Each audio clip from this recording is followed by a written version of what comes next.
या मराठी मुलखाच्या कलेवरामध्ये प्राण फुंकण्यासाठी एक जण सज्ज झाला, शिवाजीराजे. जिथे गाढवाचा नांगर फिरला होता त्याच भूमीवर जिजाऊंनी शिवबांच्या हातून सोन्याचा नांगर फिरवला.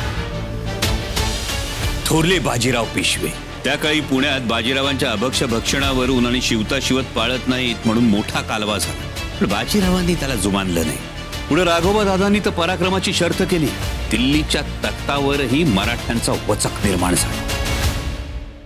ज्या छत्रपती शिवाजी महाराजांनी अंगरक्षक, किल्लेदार, नाईक, घेरेसर नाईक अशी पदं दिली होती, त्या लढवय्या जमाती आता पार हतबल झाल्या. कमरेची तलवार गेली आणि तिथं झाडू आला. गळ्यातल्या मानाच्या माळा गेल्या आणि गळ्यात गाडगं आलं. सावित्री, आता माझ्या बरोबर अस्पृश्यांच्या वस्तीत यायचं का नाही हे तुझं तू ठरव.